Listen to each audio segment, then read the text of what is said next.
recording. Woo! Woo! We're live. We're live. Hey guys, welcome to Chef Grace's place. Today we have Mariah's Arlantico. And she has an awesome channel called Just Winging It, and I love it because you're not a professional chef, so the first video I saw of you was when you were making the Toronto or the Oh God, yeah. Yeah, the Spanish candy. Yeah. And with the caramel burns, and I was like, oh my God. It's very entertaining. And it shows you like a lot of the stuff, like you have good ones, but some of it is like, this is what you shouldn't do. Yeah, especially that one. I'd never done it before, and I kind of looked up a recipe, but I always do that, like a lot of just like home cooks. You just kind of look up a recipe, be like, don't really follow it. Kind of just like, you're like, that's probably good enough. That's probably good enough. I don't know. And then you find out later that was like a major step. I probably should have read the recipe a little bit better. But it's so funny. Like, I love watching it. My boyfriend loves watching it too. We're just like fans. Yeah, there was a couple videos where I was like, this was really bad. I don't know if I should post it, but I ended up doing, there was a donut video, and I had never made donuts before. Was it like yeast raisin or the cake ones? It was the cake ones. Okay. Or wait. Yeah, I think it was the cake ones. I don't really remember. It was a couple months ago. If it didn't have yeast, then it wasn't the yeast ones. It wasn't the yeast ones. I'm pretty sure it was the cake ones. And the dough was so sticky. I wasn't expecting it, because usually when I make dough, it's with yeast and it's not super sticky. And everyone was like, just add more flour. And I kept adding flour, and it was like cake batter. It was just like so sticky. So I ended up just like oiling up my hands and forming them. And it ended up being fine. But then it was like, I couldn't find pumpkin puree because they were pumpkin donuts. So I had to go buy a pumpkin, make my own pumpkin puree. And then, the dough was just sticking everywhere. And then my oil was too hot. So I burnt like the first 3 donuts, and I like kept eating the dough because it was sticking all over my hands. So I ended up only with enough dough to make like 4 donuts, and then I burnt like 3 of them. And I was just like, this was a nightmare. But I made the video anyways, and it was fine. I think I actually saw it. Like, as you were talking about it, I think I did see that one. And I was like, the cake donuts, a lot of times people make like a batter, and there's a like actual like funnel gun where you hold it on top of the oil, and yeah. Because you don't want to roll it out. So I learned a little bit from that video. Yeah. But what inspired you to make a channel? Just quarantine or? Yeah, pretty much. I had kind of been thinking about it for a while, actually. Some of my friends, because like I like cooking. I just do it for fun. And I like to host too. So a lot of the times, like when we would have people over, I would be hosting and making all the food, and I would be the one that was always in the kitchen. And my friends were like, oh, you should make a cooking channel. And I would always just be like, I don't know about that. But I mean, when you're stuck in the house for 6 months with no job and nothing to do, you just kind of start going, well, maybe I'll just play around with it. So that's kind of how I started. Where do you live? I live in California right now, in like the San Francisco Bay Area. I just moved here a few months ago, maybe like 5 months ago. Nice. So like right in the middle of the pandemic. Like moved. We were living in Michigan, Detroit, Michigan. Okay, that's a change. Yeah, a change. Yeah. I like originally Michigan. From Seattle though, so I went from like the Seattle area to Michigan, and now we're in California. All over the place. But I love San Francisco. Like, so nice. I used to stay when I was flying. We would stay in Oakland a lot, like Emeryville. Mhm. and then I would just go in and eat a bunch of pho. Yeah. Just eat everything. The food is so good over there. Yeah. I mean, we haven't really like eaten out much since we moved because Lockdown. Yeah. everything's been pretty much locked down and now it's like full force stay at home order again. So we're just kind of hanging out. Yeah, I live Being in the like, Wild okay. West over here in Florida. Yeah. You can do whatever you want. I don't care. They're closed down. I have a feeling once Biden comes in, they'll probably do like a national lockdown. Yeah, that's kind of what I'm thinking too, but I don't, we've been locked down for so long that we're kind of just like, at this point, it's just like normal,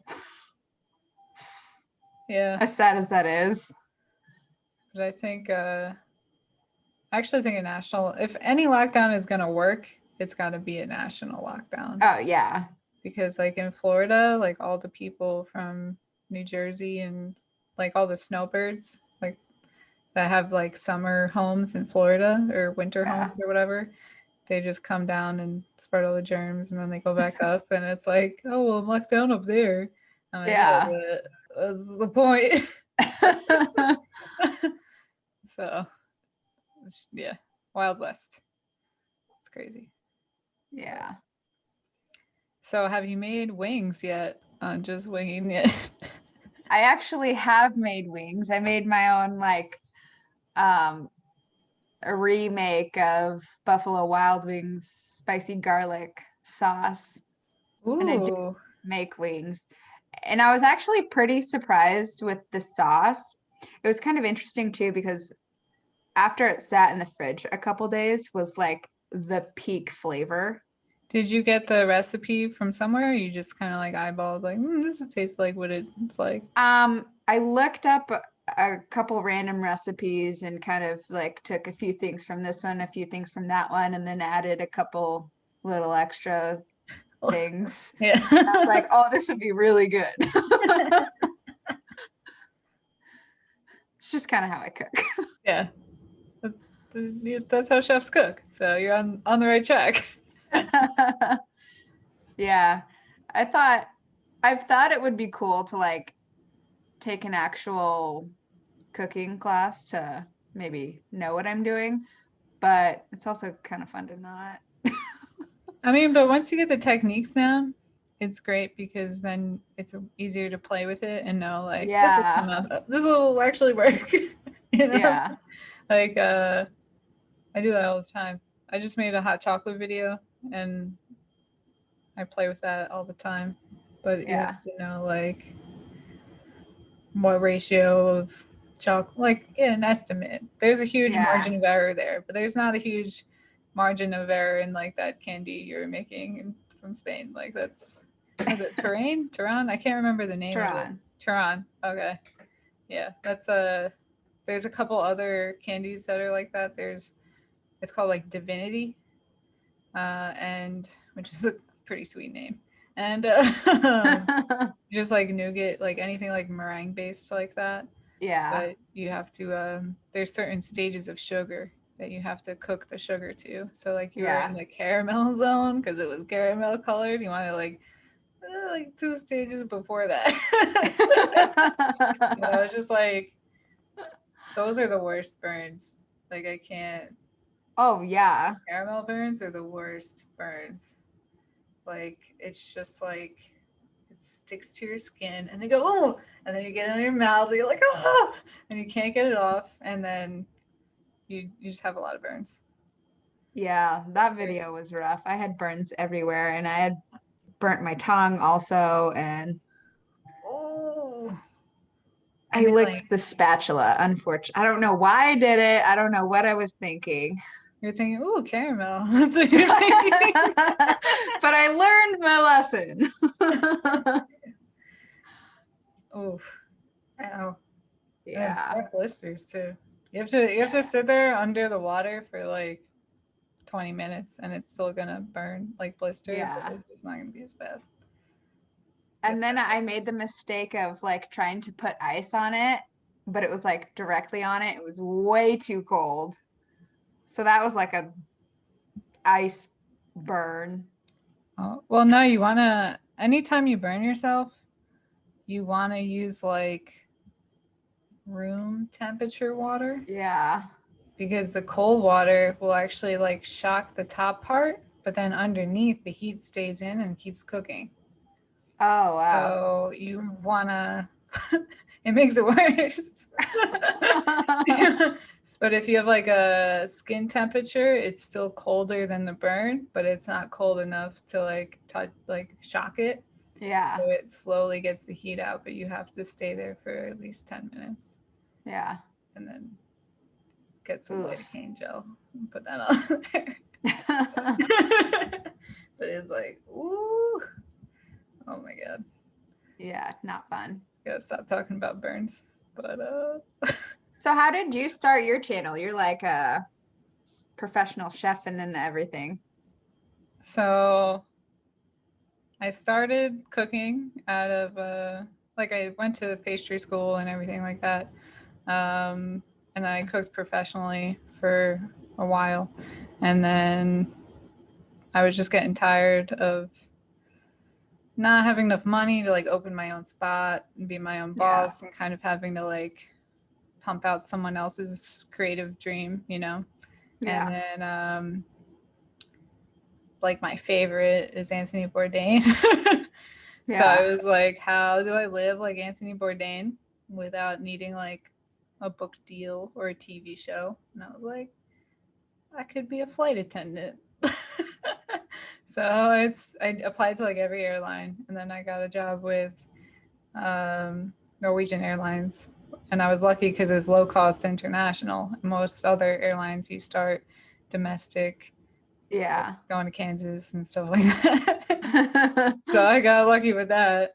Um, Especially because it's like, it's really hard to land a flight attendant job just because so many people are applying to them. Yeah. But this is like a new company, so they didn't really know like they had the picking, you know what I mean? They could pick whoever they wanted, I guess. But it was it was a lot of fun. And then I was thinking about doing a channel while I was flying, but I just like didn't know what I wanted to do, you know? Yeah. Yeah. And then I was just like, you're always tired, like when you're a flight attendant doing all that. So I would just come home and sleep and like never work on it. Yeah. But then I lost that. And then also to like make extra money, I started working at Sur La Table teaching classes. So then I just didn't have time to do it. And then I lost both the jobs, and like within like 3 days of each other, doing the Oof. during the pandemic when it first started. And then I was just like, all right, time to do YouTube, like, because I'm There not you go. gonna do anything else. And Yeah. then I just started teaching again at Sur La Table because Florida doesn't care about podcasts. But it's only the company's like very wary of, you know, not, they were trying to see how it goes. So right now it's only like Yeah. weekends.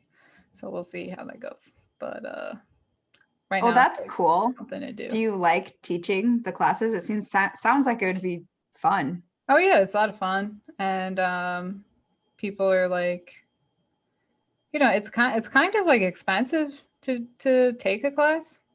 Yeah. So the people that go are like really, like they're there for fun, you know, they're like there to enjoy it. So it's not like um I don't know how to explain it. It's like people are actually interested, you know. Yeah. So that's cool. Sometimes it's a little rough because they're usually like 2.5 hours, and like we do like macaroons and stuff, and sometimes it's like, Hmm. oh, we got to rush that. But it's a lot of fun. They used to do date night, and I'm kind of, that's one thing the pandemic kind of, sorry, the pandemic kind of like, it was like a good thing that happened that they don't do the date night, because they would just get so drunk in class, like Oh, yeah, drinking yeah. wine and stuff. And then it was just like, get out of here. Like a shit show. It's just like, oh no. maybe I'll just chop that for you, sir. Like, it's not a good Yeah. idea. But right now they're pretty good. Like Yeah. everyone's wearing what they're doing, you're not allowed to like taste anything in class, which is kind of hard. But Yeah. they're doing like take home stuff. Like you make the whole lasagna from scratch and then you take it home and bake it and eat it at home. Like, Oh, that's pretty cool. yeah, but we'll see how that goes. But in the meantime, if this gets going, I could just live off that. That'd be pretty nice. Yeah. So, is that your plan too? Or you're just having fun? Yeah, pretty much just riding the wave. Actually, I've been so my husband got me an early Christmas present. I got a new camera. So I've been playing with that and Ooh. I have like really gotten into food photography the last few weeks. Just like trying to get better shots, better at like staging, figuring out how to change the aperture and the shutter speed and everything on my fancy camera. I've actually learned quite a bit of stuff in a pretty small amount of time. And I'm actually really enjoying it. Yeah, on YouTube you learned all this stuff, right? Kind of. Kind of. Yeah. Kind of. I went down that rabbit hole. I wrote a book about marijuana edibles. So Oh yeah? that's originally why I got my camera, and it just so happened that it was like a good camera for like vlogging, so I got lucky. Yeah. But I remember going down that rabbit hole, and there's just so much information now. Like it's great. Yeah. What kind of camera do you use? Um, I always forget I know it's a Canon, but I always forget all the letters and numbers after it.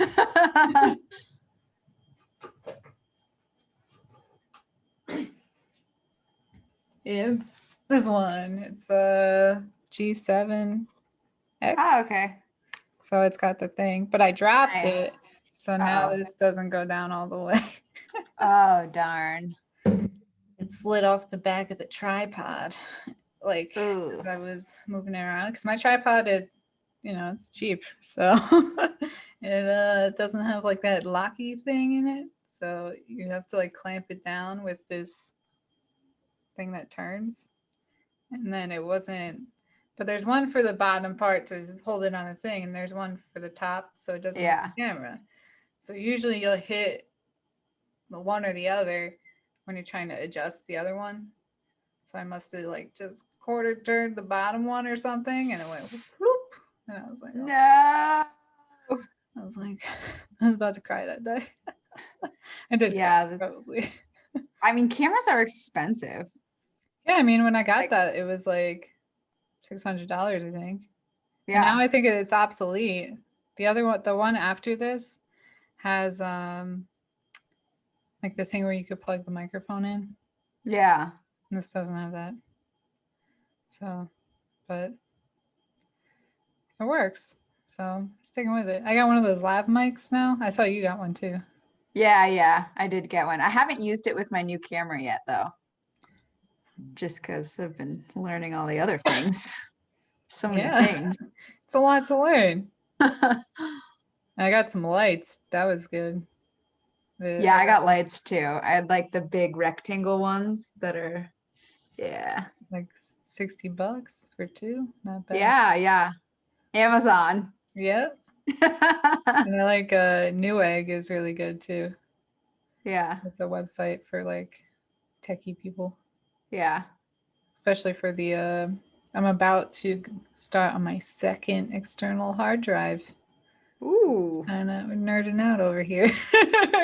I got my first external hard drive a couple weeks ago because my laptop was just completely full and it was like really slow. And I was like, I can't do this anymore. I don't know what it is, but I put everything on my external hard drive and there's still only like 20 gigs of space on my computer. There's definitely like some shadow program that I don't know about. I'm like, how is this possible? But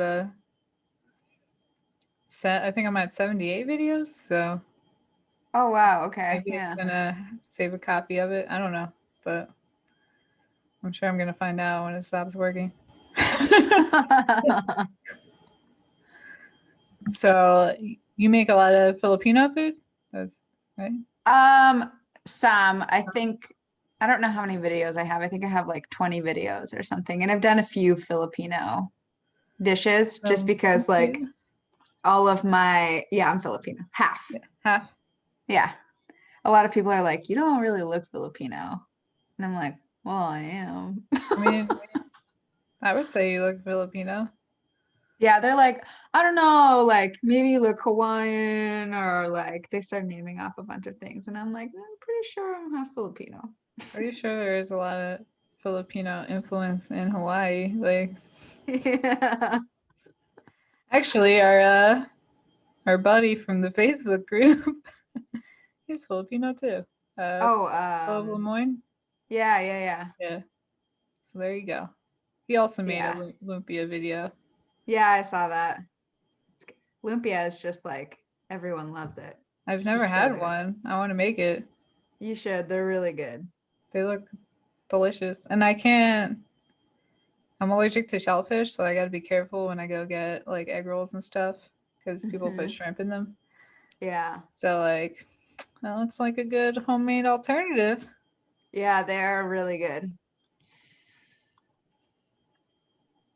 I get like requests from like when I go home to see my family. They're like, "Oh, you're gonna make some lumpia?" Like, sure. Now you're Just like, like, the recipe's online. You can make it yourself. I know, like go make it. But it's just like it's not it's not hard to make. It just like takes time to roll all the rolls out. You know, just like takes time to sit down and roll it out. And it's not something that you can just like, make 10. Like you have to just like make a shit ton of them. Do they freeze good? Yeah, they freeze really good. Do you freeze them before you fry them or bake them? Yeah. Okay. Yeah, I usually because it's just me and my husband, and I usually make a bunch. We'll have like, I don't know, probably at least 40 of them. So I'll like bring some to my neighbors and then we'll cook some and then I put a bunch in the freezer and they last pretty good. Do you ever think about making like with the lockdown and everything, just like lumpia delivery service? I haven't thought about that, but maybe I should start thinking about Maybe just like it. people always ask me that, and I'm like, I don't want to start a business out of my kitchen. It's not enough room. Yeah, that's true. My kitchen's like way too small. Yeah, I can barely feed Noelle out of it. Mainly because we have a lot of stuff in the freezer. But also baking things with only like 2 racks. Mm-mm. Yeah, not like large quantities. Just Yeah, like, no. When I have a house, I want to buy like one of those like old Italian people's houses that have like the summer kitchen in the basement and just redo it to like a professional kitchen. That would be yeah. awesome. Yeah, I always think of the day when, well, I mean, we live in California now, so housing isn't exactly affordable. Yeah, good luck with that. So, so if we ever can't afford to buy a house, I'm just like, I gotta have a big kitchen. Like I have to. That's gonna be when just winging it makes it big. That's when you get a house. That's what I keep Might be a telling while, people. but Might be a while. I found that like you pretty much have to buy ads. That's what I found. I bought an ad oh, do you buy for ads? I bought my first ad for Thanksgiving. I have like an old pie dough video, and then I also Mhm. realized like I'm not even doing the ads right. Oh Like, no. I'm like way like it's over my head, but I'll learn it eventually. I'll have to do a deep dive like food photography. But it's like I because my like you don't get shown to anybody. You know what Yeah. I mean? And at the end of the day, YouTube's a business. So like unless you have that off-handed chance where like your video shows up like first in search on like some random thing, you know what I mean? Like Yeah. you're not gonna get shown to people, especially now that like you know you were like, oh, it's quarantine, I'll just start a YouTube channel. Like how Like many everyone other else. people did that? Myself I know. included.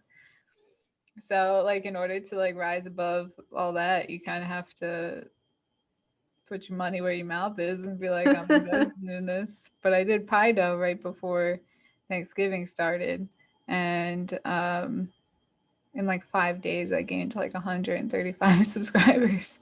Oh, wow. Yeah, so I was just like, But you didn't oh do it right. no, I didn't do it right after, because then I just put on the gingerbread one, and like I think it's like the view. I think it must be like when you like see a video and it's like skip it or whatever, because I'm getting like 30 seconds for a view on the video, like Mm-hmm. just what that ad time would be if you like didn't skip the Yeah, video, yeah. and then like not a lot of clicks. So I'm thinking I was watching like the YouTube um, insider thing about the ads, and they're like, oh well, you basically have to like make a trailer, like a commercial about your channel so they can show. Oh, okay. So I'll work on that, but I also want to make like I don't want to just do that for like 1 week upload. I want to have like another recipe, but Yeah. we'll see how it goes. Yeah. I've thought about making a channel trailer, but I'm just like, I don't even know what that would You should look just like. do like the gong, which I love, and then like you burning yourself and like dropping things and like putting your fingers in your mouth and stuff. And just like, ta-da! That is a pretty good summary of what my channel is. I'm constantly eating the food before it's done. I don't know what I'm doing, and I have a gong. Look on. Come hang out with me. It got me hooked. I was like, all right. Yeah, it was kind of funny when I was I've always just like liked gongs because I mean I'm Asian and it's just like a fun Asian thing. Like it's not Filipino, but you know, it doesn't matter. Who doesn't love a gong, you know? And I got one like drunk Amazon shopping with my friends. We were like talking about it and I was like, oh, I'm totally gonna order a gong. And so I went on Amazon and I got the little, it's like the size of my face. And then I was like, when I was starting my channel, I was like, I gotta like incorporate a gong in the intro or something. And it happened. I made it happen. So how much weed were you smoking when you're thinking about your channel? Actually none, surprisingly. Gotta put a gong in this, guys. Yeah, I You gotta get also the gong. noticed you have a lot of like Prosecco bottles in the background of your thing. What's up with that? Okay, yeah, they kind of stuck around for a few videos because Costco was having a sale, so I like loaded up, but I was like, I don't know what to do with all these Prosecco bottles. So I just like left them on the counter. And then I didn't realize until I uploaded the video and everyone was like, oh, what are all those bottles for? That they were like in the background. So I thought you were gonna be like, yeah, I just got married. We left over from the wedding. Like that's how much Prosecco it was. nope, just an alcoholic.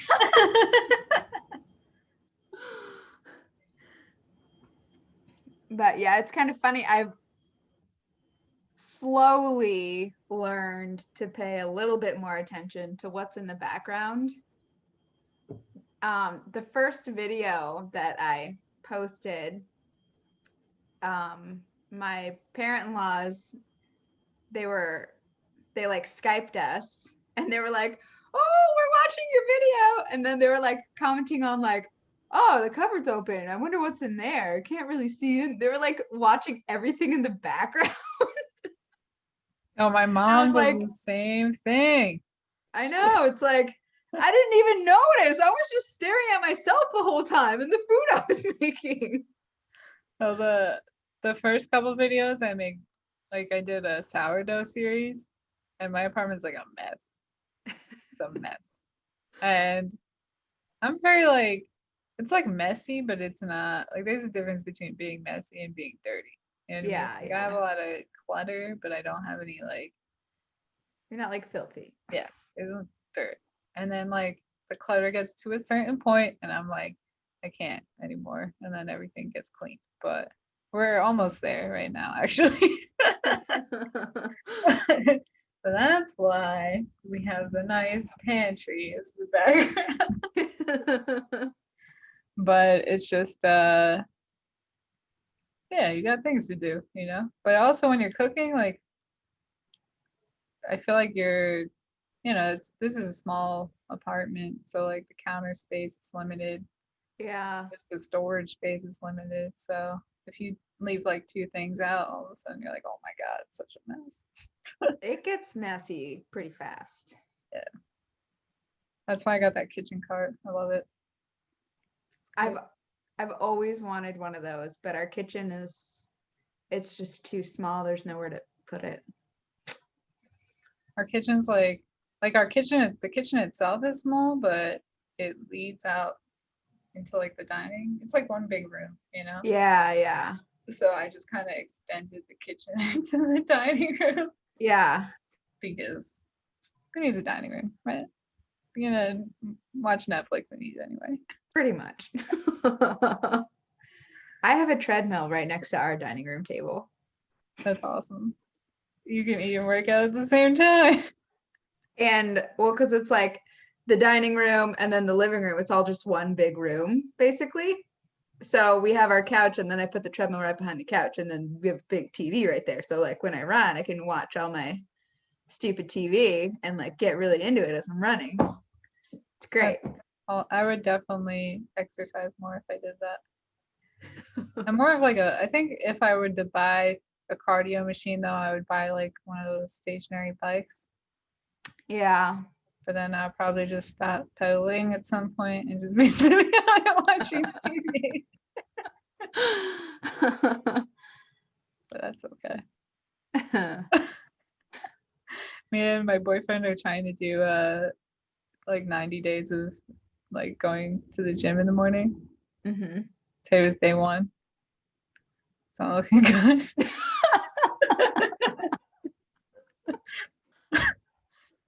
I was just so cranky. Like, and he's a morning person, which just makes me even crankier. I'm definitely a morning person too. I wake up at like 6 a.m. every day, just like naturally. No, it was him. But we went to bed at like midnight, and then he was up till 6, and he woke me up at like 7:30. He's like, "All right, you ready?" And I'm like, Get the not fuck out of here. it's not 8 hours of sleep, like no." So I'm gonna try to go to bed at like 10 or something, which isn't gonna work. But I'll try, and then I'm hoping like as I keep doing it, like my body will be like, all right, I know what's happening in the morning. You need to go to bed. Yeah. But I don't know. I think like some people say your body will adjust, but I think, if you're naturally a morning person, it's easy to do things in the morning. If you're not, then it's just not. Even if you like get into a routine, like your body is still tired. I think you have to like as just because I have a lot of experience with like not sleeping. Because when I was my first couple jobs in the kitchen were bakery jobs. So you have to be at work at 5 a.m. Really early, yeah. or even earlier. So I'd be waking up at like 3 or 4 a.m. to go to work. And which was annoying because then at like on the weekend or not the traditional weekend, but whenever your weekend was, you would have oh, I'm gonna sleep in. Would you wake up at 4 o'clock? You woke up at 4 o'clock anyway. Yeah. And then if you got back to sleep, like 45 minutes later, you'd wake up starving. because you were used to eating breakfast Yeah. 4 in the morning. And then when I started doing the flying, like it was always like overnight flights. So Ugh, it's like trying to stay up for like over 24 hours, you know? not fun. And so it's just, I think it's as long as you can get like 8 hours of sleep, it's like, or, you know, whatever your body needs. I usually need like 8, but I could sleep for 12, no problem. But it's like, if you wake, it's like, when do you go to bed? Like you can shift it back, but it's, you still Yeah. have to get that much sleep. Yeah. And you can really manipulate it with like the sunset and like turning off all the lights and not looking at your phone. Like all that shit's real. It's crazy. That's a big one. But that's what makes it harder, because I'm up like editing a YouTube video, looking all this blue light, and then I'm like, I'm not going to bed for another 2 hours. Like, then it's 4 o'clock in the morning, and then Noelle's like, all right, 7 a.m. Let's go. Let's go. Oh my god, so bad. And I didn't have my coffee. Mm-mm. Big coffee drinker over here. I actually drink decaf because I'll get too hyped up if I have Real even coffee. like a full cup of coffee. I'll be like, all right, I gotta go for a run or I gotta do something. Or I'll just like sit with horrible anxiety, like, okay, just calm down. My heart will be like, I'm just like too naturally hyper to drink coffee because then I get either really hyper or I get so hyper that I can't do anything except sit there and like calm myself down. That's like, I don't, like that's probably like the second cup if I don't eat anything with it, that happens. Yeah. But like Noelle worked at Starbucks for like 8 years, so I was like when he quit, maybe last year, 2 years ago, it was just like he cut me off, man. It was bad because they give you a free pound of coffee a week if Yeah. you work there, and he was just bringing it home, and I was drinking it. And now I'm like, we have to buy our coffee, so it's not the same Yeah, it's thing. horrible. My brother used to work at Starbucks and he would always give my dad coffee. And when he decided to leave Starbucks, my dad was like, does this mean I don't get coffee anymore? It's funny. And I used to go in when he was working, and like I just, but they had like a little bar at the end of the coffee bar. Yeah. So I would just like sit there, and like my coffee would appear for me. It was nice. It was VIP treatment. Best. Now I go, Yeah. they're like, "Who are you?" I'm like, I'll make it at home. But I miss that for sure. Yeah. But he used to save up all his coffee, like, I don't even know, points, pounds, something like that. And he used to give them out as like Christmas presents too. But then we started dating, and he couldn't do that anymore. You have all the coffee now. It's all mine. So, what else is new? Nothing. Nothing. Been in quarantine for months. Got the YouTube thing going on, trying to do the food photography thing or like play around with it. That's pretty much all that I have going on. I've been kind of loosely looking for a job since we What moved here, kind of job but work do you do for real? Cooking job? I was working for Ford as a mechanical engineer Wow. a few months before we moved here, and the Silicon Valley area is one, super competitive, and two, it's all software. And I So don't do mechanical engineer for Ford, you're working on like the hardware of the cars, or what do you, Yeah. engines and I worked on the brake pedal specifically for like 3 years okay.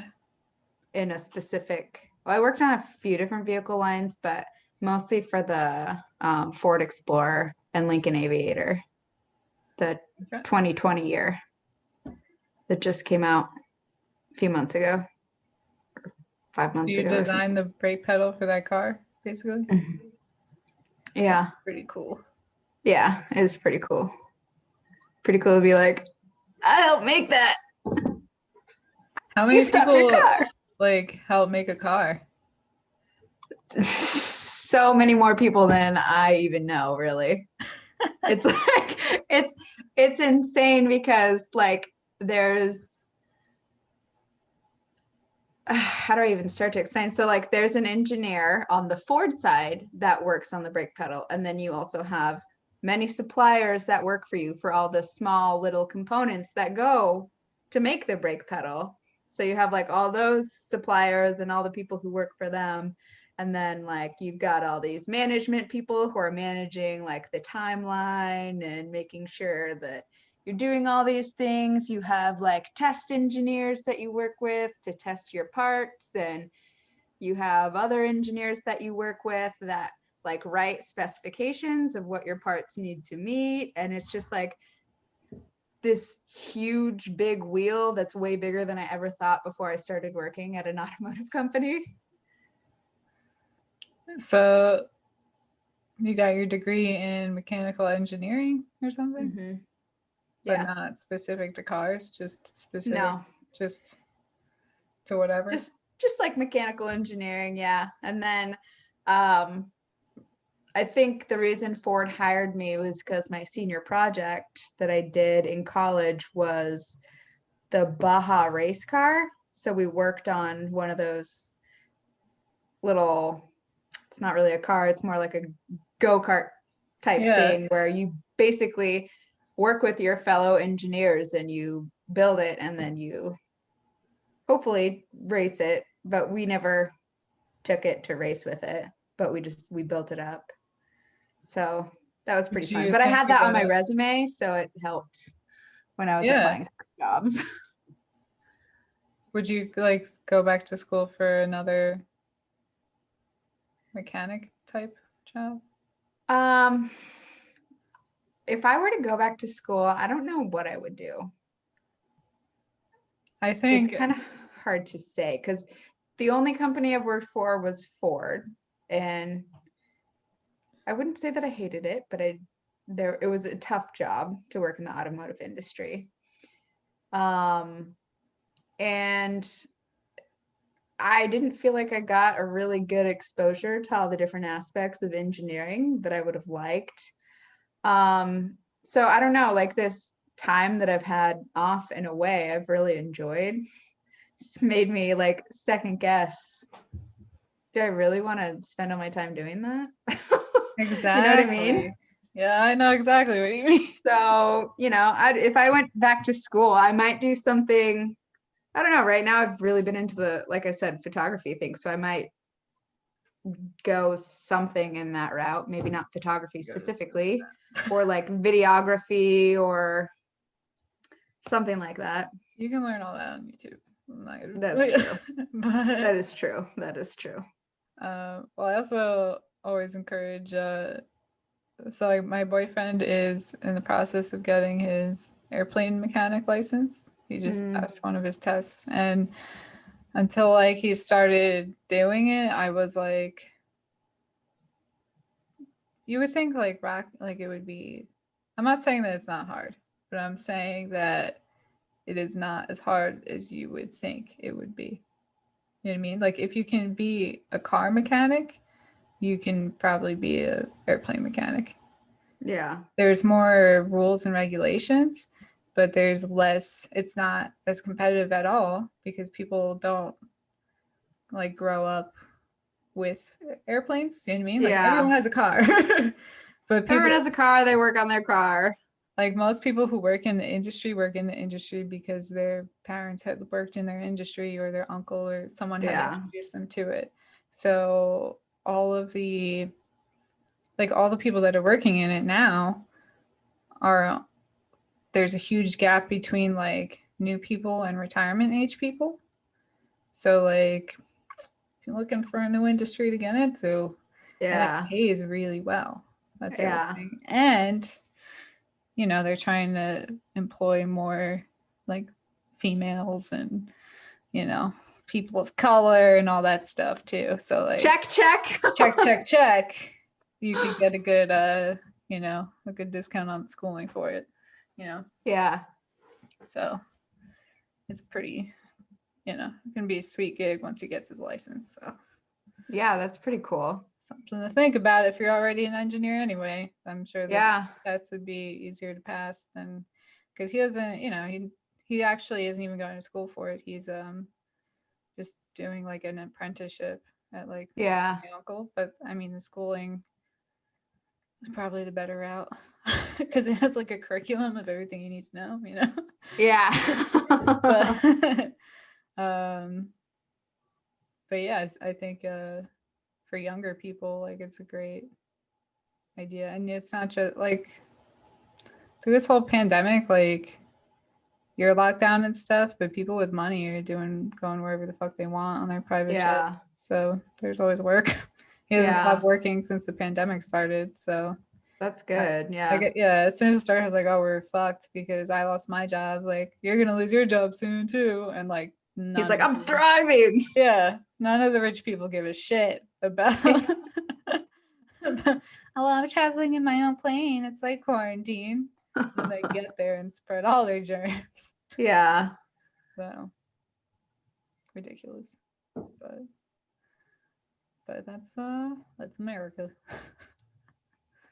Yeah, we'll see where Where'd that go? we all end up after this is all over, what life is even gonna be like. The zombie apocalypse, maybe. Yeah, I don't know. It's kind of interesting because we moved here because my husband got a job here, but the only time he went into the office was when he was interviewing. He's never met any of his coworkers in person or anything. It's all just been over Zoom. What does he do? He's a software engineer for one of the autonomous vehicle companies in the area. So that's definitely Silicon Valley, huh? Oh yeah. So Yeah. you think driverless cars are the future too? I think so. Oh yeah. I I can't mean, wait. I hate driving so much. he's working on them, so. And there are cars that like drive around testing all the software and stuff. Like even when we lived in Michigan and were working at Ford on the Ford campus, they would have, the autonomous vehicles driving around. I mean, there would be people in them that were like testing them, but the vehicles would be driving themselves and like So cool. stuff. So I'm excited for that because like as a flight attendant, I'll get on a plane any day because I know that I mean the takeoff and the landing, like the pilots are doing it, but pretty much everything else is autopilot and they have all the radar and everything that they don't get too close to a plane or it's way safer than driving. And I've always been like, why can't cars just have like the same thing, like why can't we do that? And now someone's like, we're doing that. finally. And then people are like, I have rights. I want to drive my car. I'm like, I yeah, know. but no, because you're just gonna You speed and kill suck, so everybody. just let the car do it. Yeah. Like your phone, and they're like, they're tracking me. I'm like, your phone's tracking you anyway. Get out Yeah. of here. Get out of here. Like, It was kind of crazy. So like, we never leave our house. And my husband was working on the car and he was like, I need to take it for a drive just to make sure everything's good. So I was like, oh, okay, I'll come because this is fun. We get to leave the house. And we were driving on the freeway and there was this guy that like we're right here. And there's this guy that was like coming towards us and he was switching lanes. And there was a car like right behind him. and he was like changing into him. He saw him, he swerved this way, was heading towards us, and then like overcorrected and turned this way, and then like flipped his car off the side of the freeway. It was like the most insane thing I've ever seen. And it was like, we're never leaving the house again. That was so scary. It was like something, and like we're all going like, 75, 80 miles an hour. Yeah. So it was insane. It was like something that you see out of a movie. It was That's scary. why I don't drive. Yeah. I I was like, driving. Mommy, don't leave the house. Oh my God. Gives me so much anxiety because of stuff like that. And Florida, like that kind of stuff happens all the time. Yeah. Like, you see it all the time because everyone drives like too fast, too furious. Like, get out of here. Yeah. Ugh, I hate it. And because everything's a highway. Like where I'm from in New Jersey, like I feel like the 13 original colonies were built before like cars were the main form of transportation. Yeah. But like the streets are a lot narrower. So usually like you could barely fit like two cars going past each other anyway. So you have to drive really slow and like let the other person pass you. And so you're driving like 15, 20 miles an hour around town. And then if you like, like any street that is got like a jug handle where you turn off of it, like that's a highway. Oh wow. Like Yeah. here, that's like a street. Yeah. And I'm like, no. Like I walked home from work 2 days ago, sur la table. It's like 4 miles from my house. So I was like, because I know if I go home now, like in an Uber, I'm not gonna work out. So it's like I'm gonna walk home. I'm gonna walk home because I also want to see like how it would be to like ride a bike to work too. No, I'm not doing it. Just because of the traffic, like the Yeah, cars like and you have to cross those jug handles. Like you have yeah. to cross those. They're basically highways. And I'm Mm-hmm. like, they have a crosswalk, but nobody's looking because nobody walks outside in Florida. Everyone drives everywhere. Yeah. You're just like, what? Like they look at you like, what is that person? Is that person? Are you okay? You know what I mean? Like, especially unless you're either like the only people I walk are like homeless people, which is Yeah. really sad. And most of them have a bike actually. So, met a gentleman. Oh my God, I was walking home. I had to go under like an underpass, and there's like a guy like living under there. And I mean, which is a pretty good spot if you're gonna be like homeless. But it was just so funny because he had like this stool upside down with like a piece of wood on top, and he had like a percolator, like for coffee, but like Yeah. nothing to like make coffee with. He just had the percolator. Oh my God. I was telling my boyfriend about it. He was like, but how do you heat it up? I was like, with his imagination. He's like, crazy. Doesn't matter. Doesn't matter. Don't take that away from him. I was like, that's cute. But he was nice. But I just kept walking home. But he's not wearing a mask, Florida. Yeah. Not good. I had my mask. Yeah. Everyone wears masks, like even if they're just like going for a walk, they have a mask on. And if it's almost like most of the time when I'm just going for a walk, I don't wear a mask, but like I feel them like glaring at me. Well, what I do is like I have it in my pocket, and then if I see you like coming towards me, I put it on, and we pass Yeah. each other, and then I wait a little bit, and then I take it off, Yeah. just so it's not, but when I was walking 4 miles home, like in the Florida sunshine, I'm not keeping Ugh. that thing on the whole time. Yeah, no Nobody's way. around.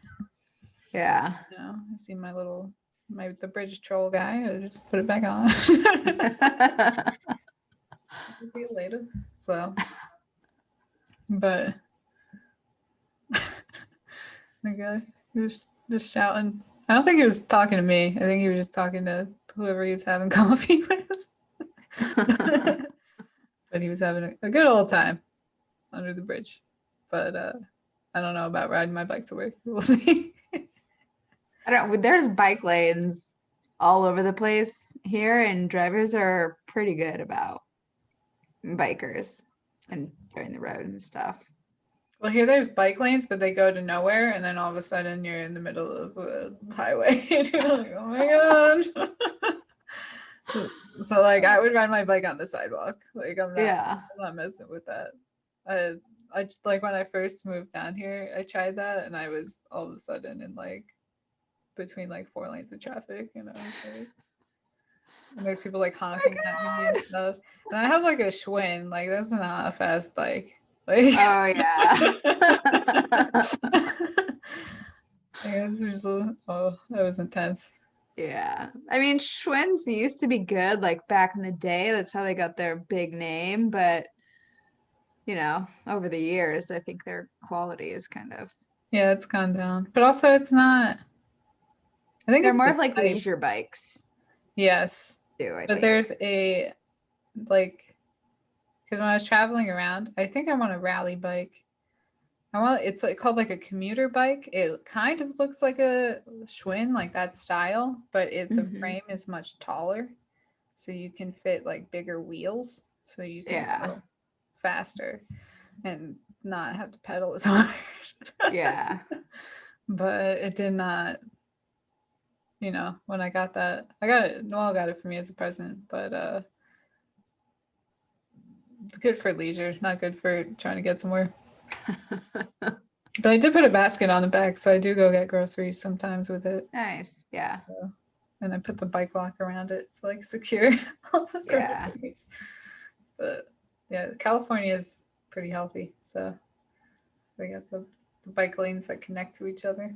So many bike lanes all over the place. There might be more bike lanes than there are lanes. Do you have to wear a helmet in California? You know, I don't know if you have to, but I usually do. Yeah, that's a good idea. I don't wear one because I just don't have one. And also I only ride on the sidewalk really slow. But if I get a commuter bike, I'm gonna wear a helmet for sure.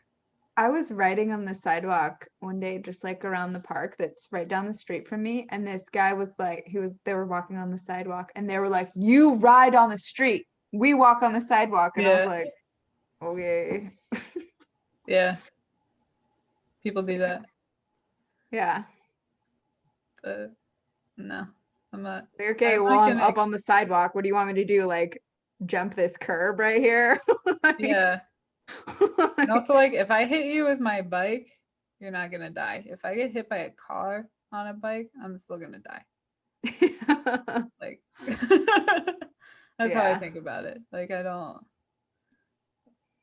just slow down. You know what I mean?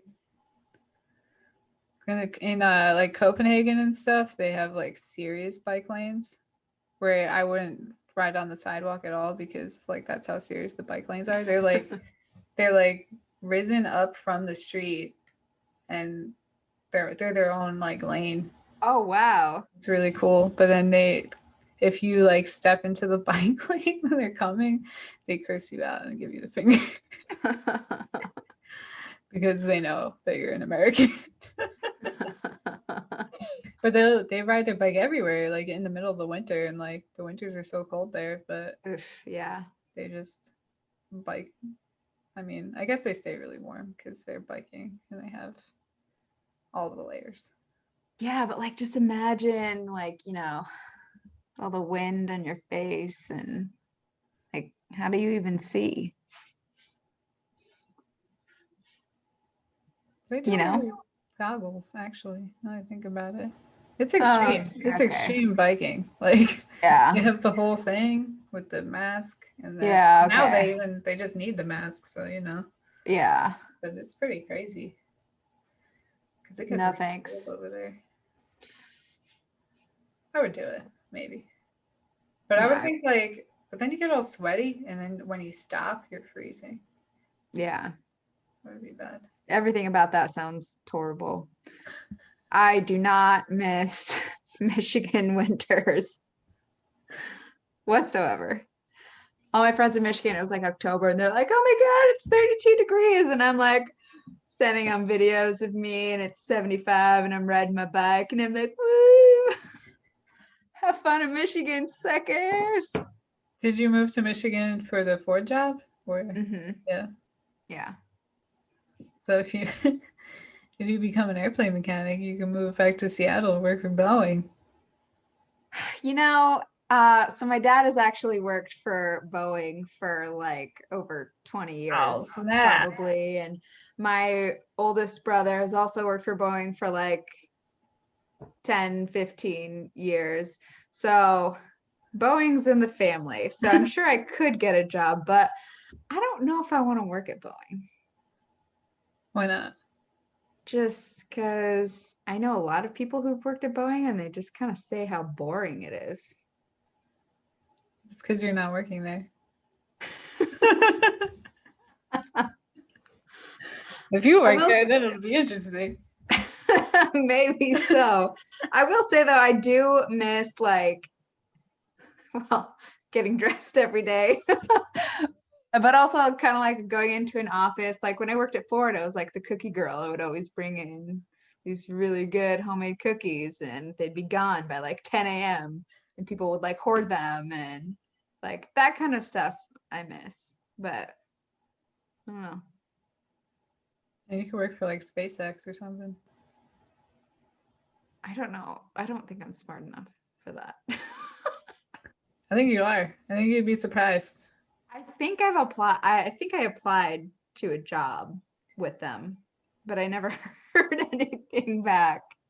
We're Like, gonna get the license first, and then they'll take you.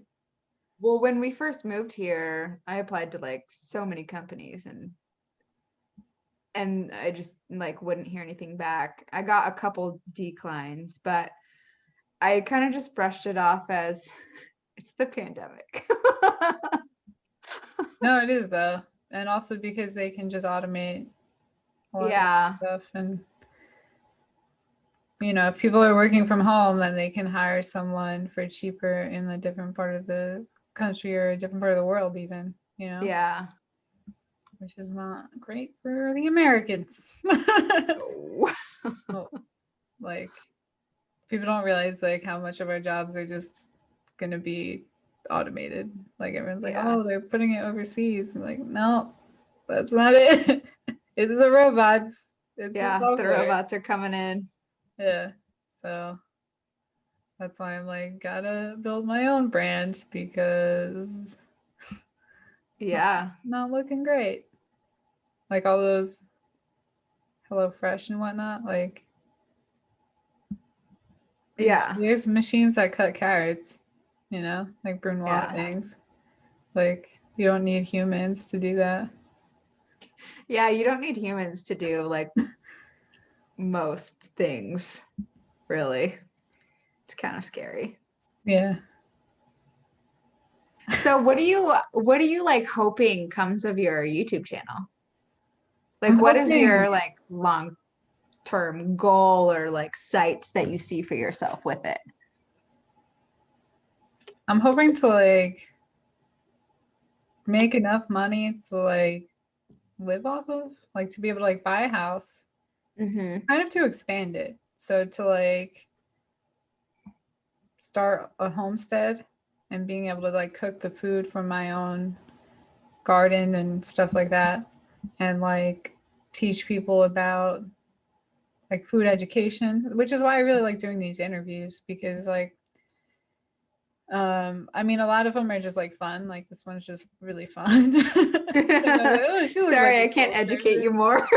Maybe educate me more, but like then I get some people like Rachel Shapiro. I just had an interview with her and she's like a food activist and like she just knows so much about like how the food is grown and working Mm-hmm. on like other social projects and stuff like that. So kind of like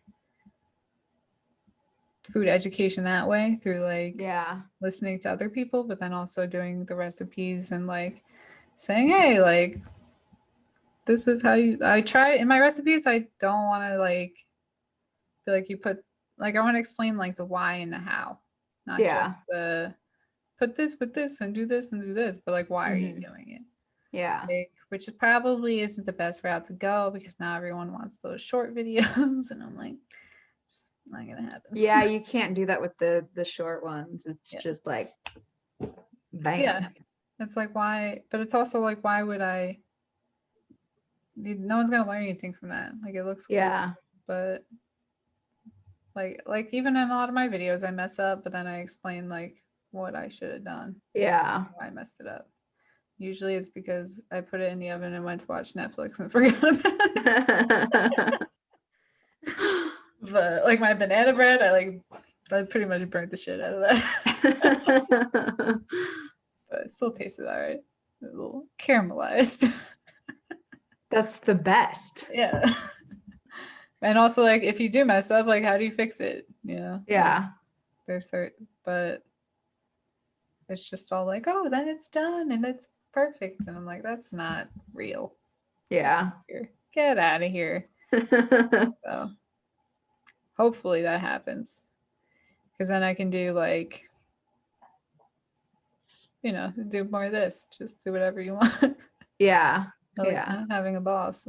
That's nice.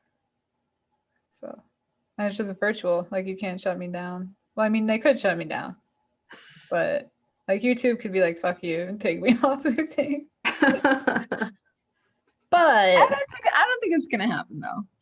I don't know. My boyfriend, we were talking to my friend, Mr. Flavor Saver.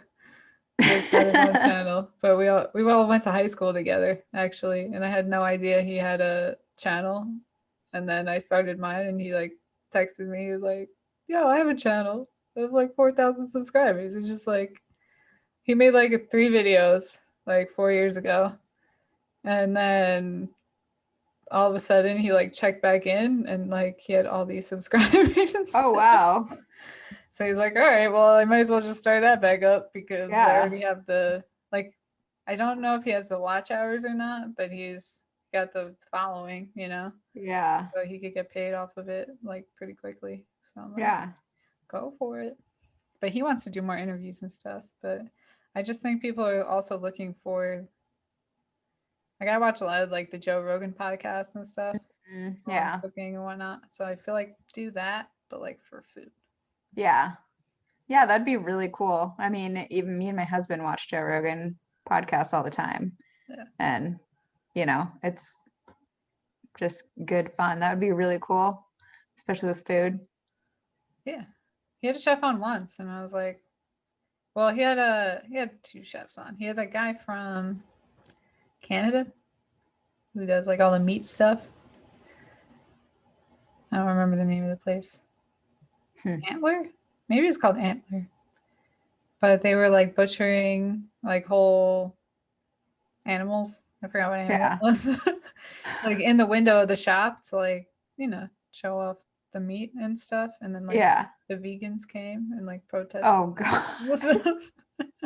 So Joe had him on the show, and now, I mean, those vegans really just like launched him to stardom, like did the opposite, you know. Yeah. And then he had like some Italian restaurant chef on, like in the beginning of the pandemic. But I was like, you should have more food people on there. You got Yeah. lucky and got to actually my friend Mr. Flavor Saver.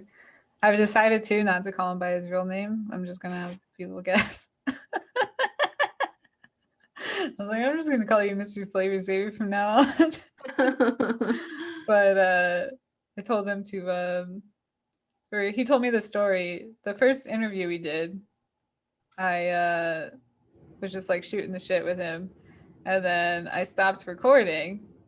And usually like I'll stop the recording and say, like, you know, like thanks, and you know, like say, hey, you know, make sure you get me this thumbnail, like the picture, and you know, just little like stuff after we talk. And we wound up talking for like another hour and a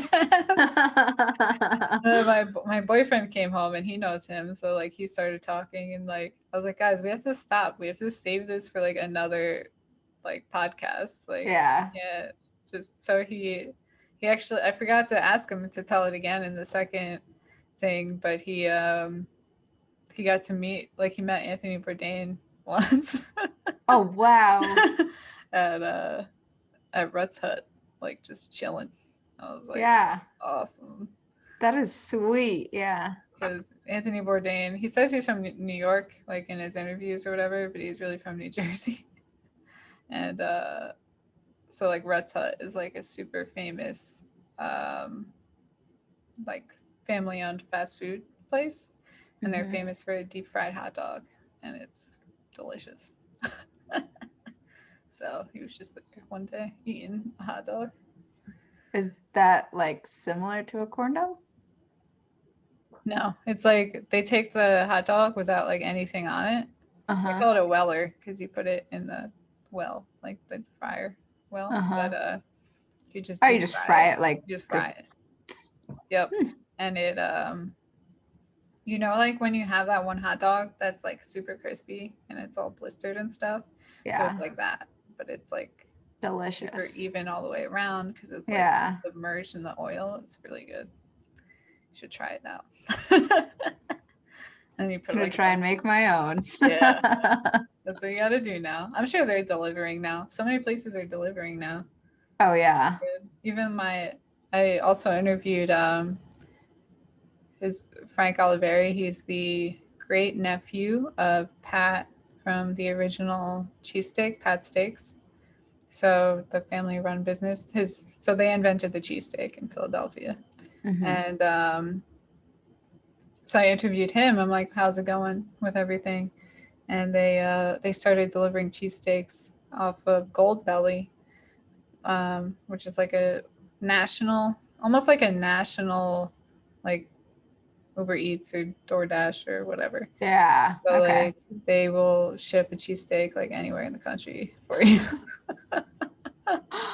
Wow. It's pretty cool. So like that's crazy. But they were doing like, they went from doing like a couple hundred of them a month, like before they started like a few months before the pandemic, just to try it out. And then perfect timing. Yeah, perfect timing. And now they're doing like a couple thousand like a night or something. Yeah. Like 3,000 cheesesteaks a night. That's amazing. Yeah.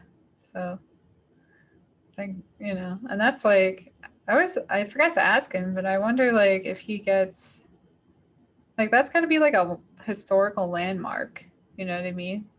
Like I wonder if there's any like protection for the business, because it's such a, like people go to Philadelphia to try the cheesesteak. You know what I mean? I wonder if there's any like help with that. I don't know. Because I would assume too, like the family owns the building at this point, you know? Yeah. But who knows? Hopefully it stays there for a long time. It's been there a long time. Yeah, that's really cool. But I gotta meet more, like have more chef people on too, I think. Yeah. Yeah. So what's your next video gonna be? I'm supposed to post one today. I think it's gonna be my white chocolate chip cranberry cookies. Ooh.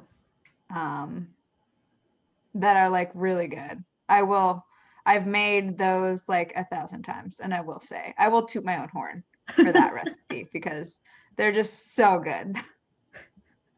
All the other recipes probably suck, whatever. These ones are so good.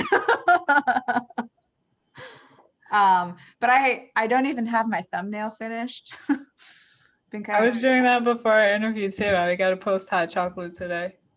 And I was like, have you done those like chocolate bombs that are just like blowing up everywhere? They're like hot chocolate bombs where you just like, it just melts the shell and then it's just like molded chocolate and you fill it with hot cocoa powder.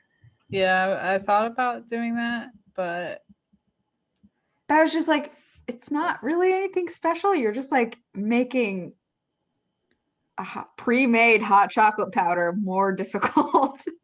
Yeah, and also like I probably should have put this as like something in the video. It's one of the most important parts of making hot chocolate is straining it. Because especially making sure you strain it through like a pretty fine sieve, because Mhm. not only does it get out like any chunks or like the big spices that you might use in it, but it helps like emulsify it so it'll stay like not chunky, you know? Yeah. So like if you don't strain it, so like that chocolate bomb thing, like it's not gonna emulsify and it's just gonna be like powder on top. Like Nesquik when you try to make that. Yeah, yeah. Like, so I was like, I'm not gonna do this. I'd rather make. So I made a hot chocolate with a cafe Patron in it, and good stuff. Nice.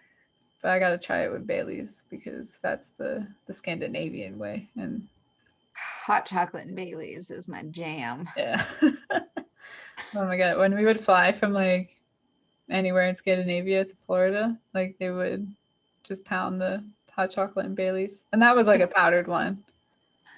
Like Yeah. it was just I never had it before, and I haven't had it yet because like you can't drink on the plane.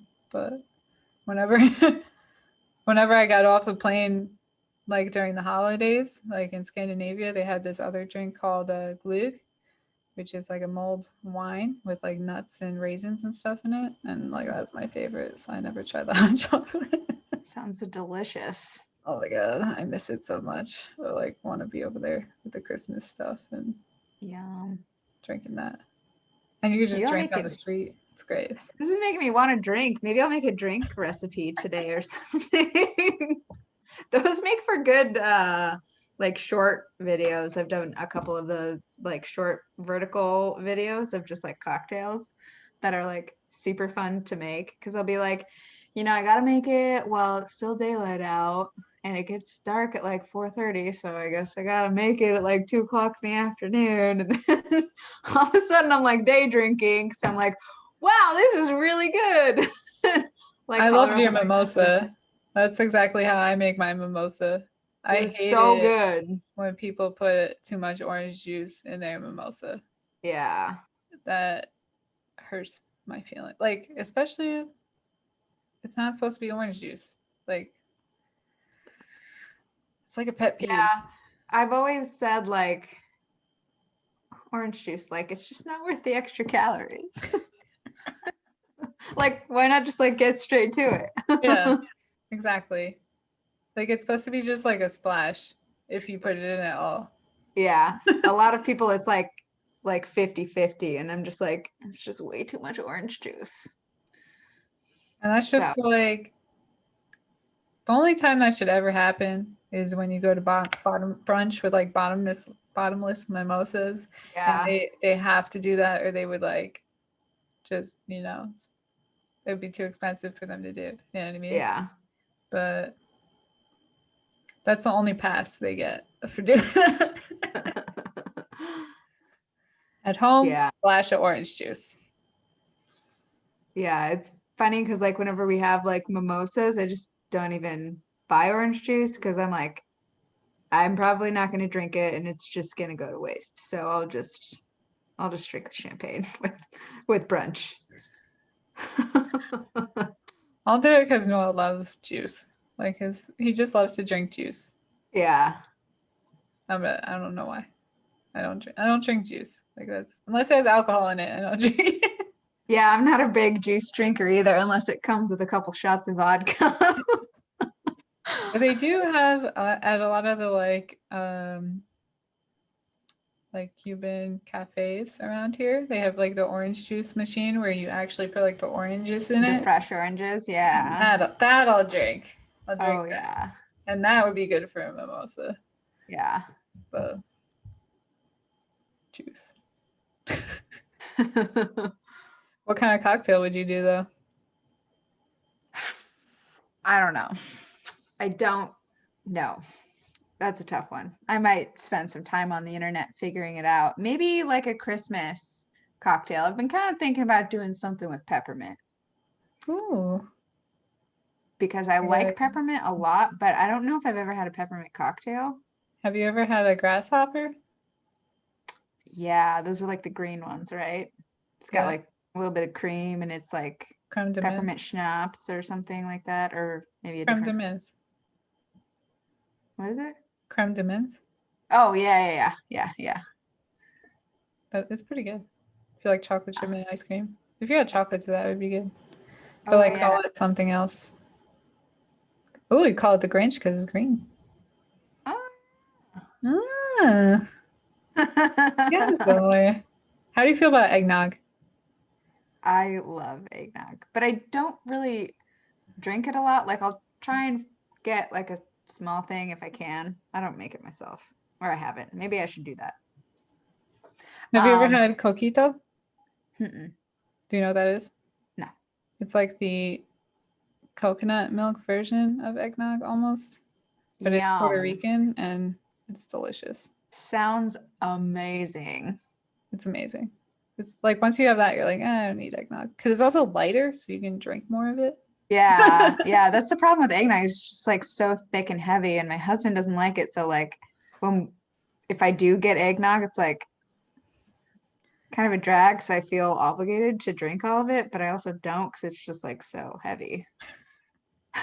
Yeah, exactly. You should try Coquito.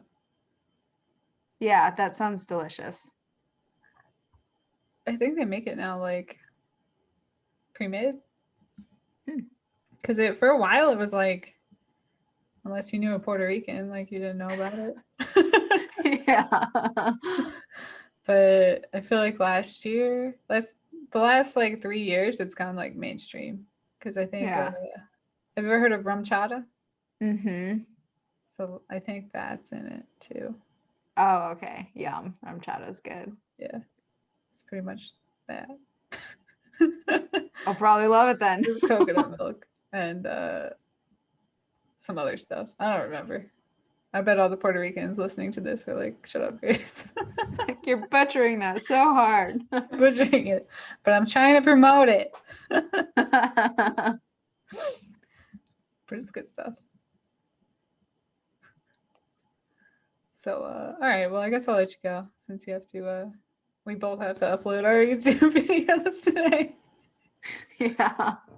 And I know for me, it takes like the computer like 2 hours to upload anything. So, Oh, really? Well, yeah, I guess mine kind of takes a while. I don't know. I guess it depends on how big the file is, like how long the video is. But my videos usually aren't super long. why not? I mean, mine is short and it's like, because it's like 9 minutes and 30 seconds. And like this could have been a short, but then you wouldn't. I talk a lot about like the ingredients and stuff like that in the beginning too. So you don't get to me actually doing anything till like 5 minutes, Yeah. which probably isn't great, but I don't know. I think your channel's doing pretty good though, isn't it? it's because I bought ads. It's because I bought that ad. Yeah, we'll see. I feel like there's gonna be there's like two types of people on cooking things. There's people that are like just entertainment. Yeah. Like they're to like see like, oh, look what they made. Ta-da. And people who actually like want to learn how to do the thing. Yeah. So like my market's more like people who actually want to learn how to do the thing. Yeah. So it's gonna be quite some time before I get like,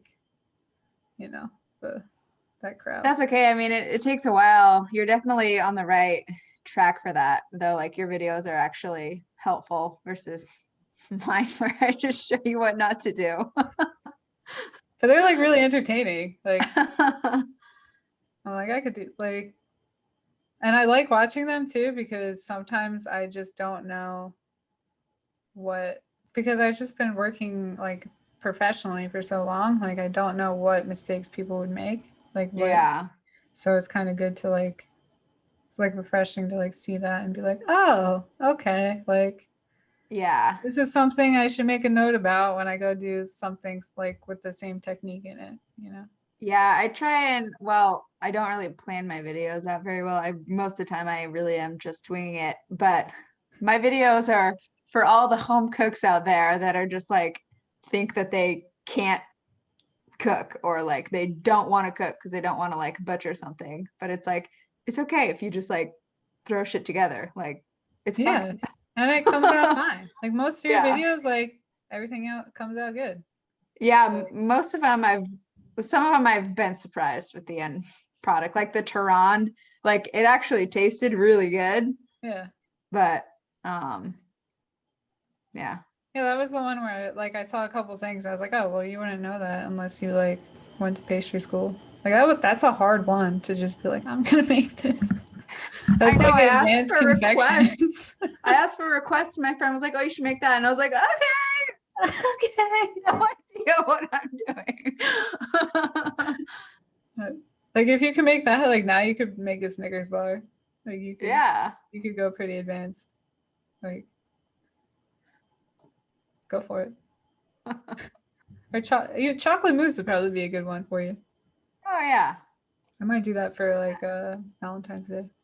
I did the baked Alaska one a Oh few yeah, weeks ago, I watched that. and that one was really fun.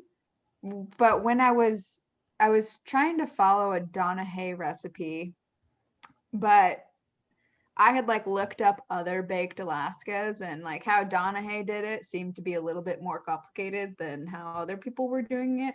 So I kind of just like used her flavors and then like kind of did it my own way. And it actually turned out really good. I was pretty surprised that I actually like made it and I toasted it and it turned out really pretty. Yeah, it And did. And I so think, yeah, I was saying I gotta show you my blowtorch because this is you funny. like the big one? Yeah, and honestly, like if you're gonna blowtorch more things, I would just get one of them because they're actually safer than those little ones. Because the little one, you have so many different knobs and shit, and like turning it on and off is hard. Like with the Yeah. Benzomatic, you just click it, and once you release your finger, it's off. Yeah, So I I'm gonna that was my husband's torch that he like uses in the garage, and I thought he had like a bigger one. Like when I saw it, I was like, this is That's what you're it. using? But I didn't like it, and I'm pretty sure like I broke the button on it because I like you had to click it a few times to get it to light. So you have to press this thing down and then you got to click it, and yeah, I'm pretty sure I broke it, but it's fine. I got through the video. But yeah, the thing was like dinky and flimsy, and I was like, "This is your torch. This isn't gonna look cool." I mean, the other one, it looks cool, but really though, like it's not dangerous. That's the thing. Like, Yeah. and it's cheap. Like comparatively, like I've had this for a couple years now, and like so this is the tank. So the whole thing was like $50, I think. Oh, okay, yeah. But so you would put on a new tank, but it has like a lock and an unlock. So it's locked now. So if it falls or something, it'll be fine. And then you just turn it, and when you hit it, it's like so. But as soon as I release my finger, it's fine.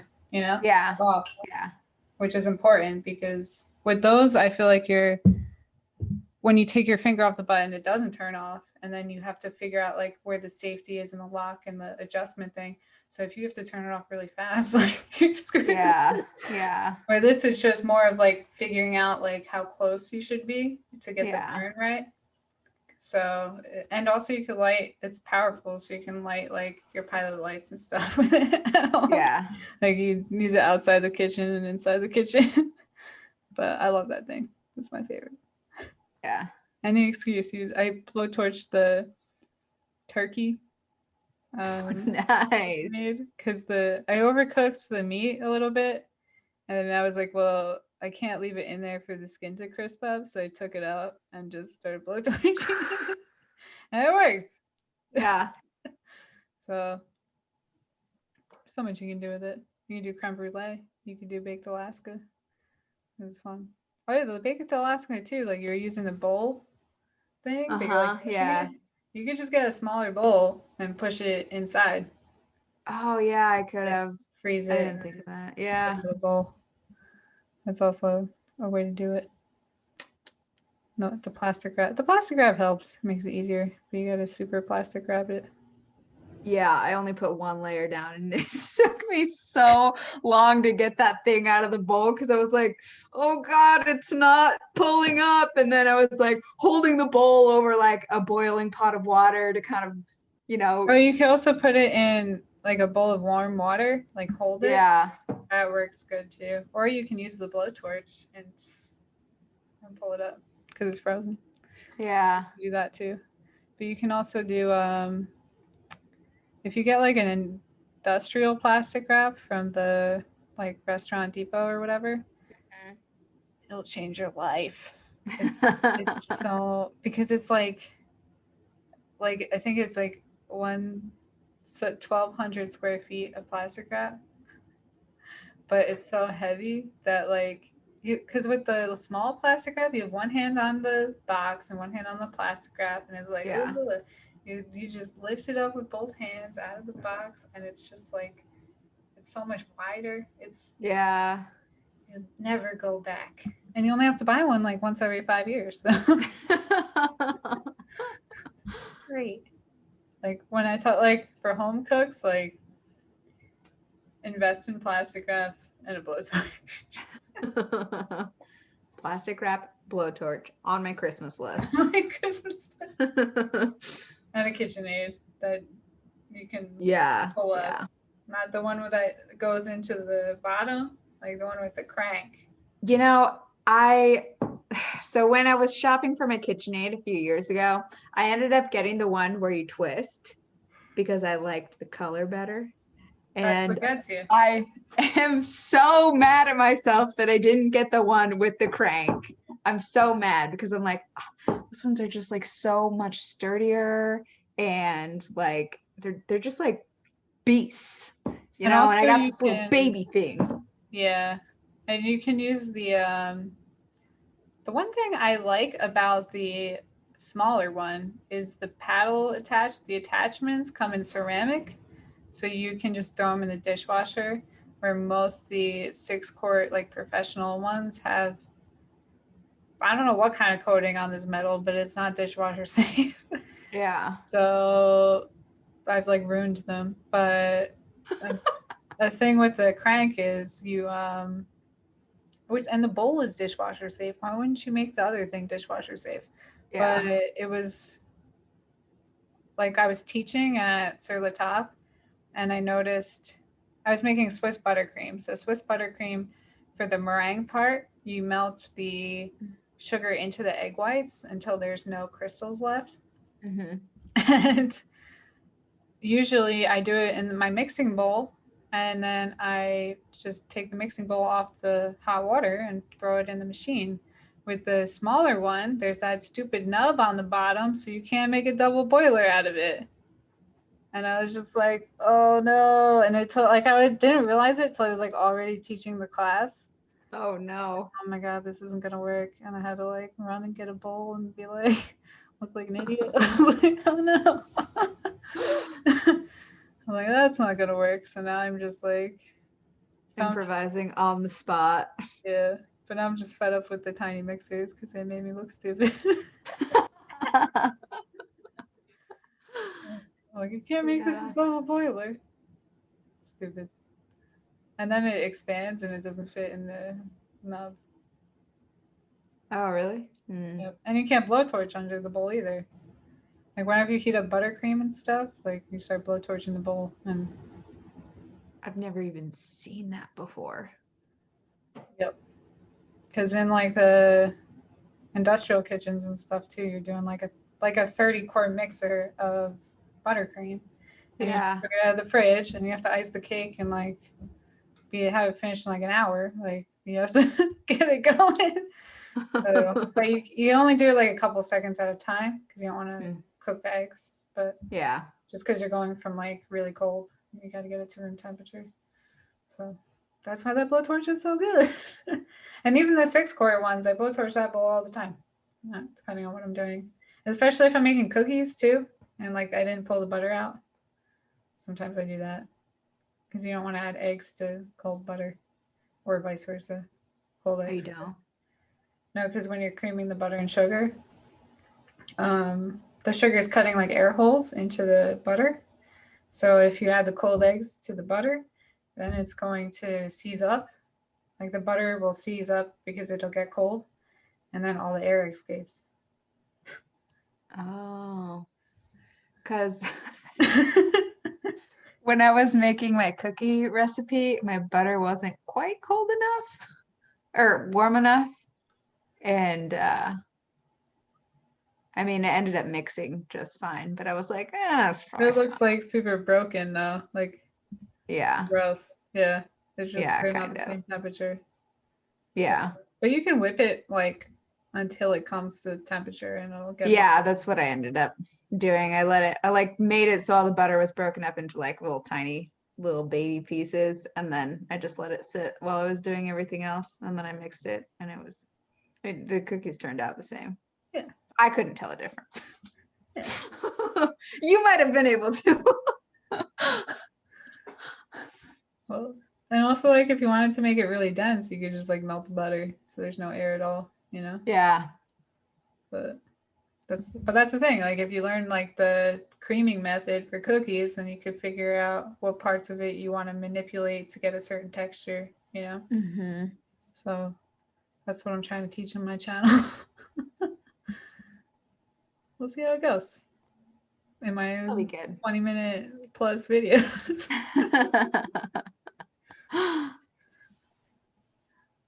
Okay. I think maybe you should go for real this time and work on Okay. it.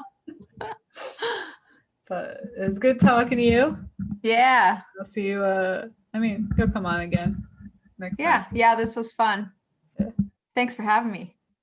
And everyone go check out Just Winging It. We're going to have all the stuff in the description below. And see you next time. All right, bye. And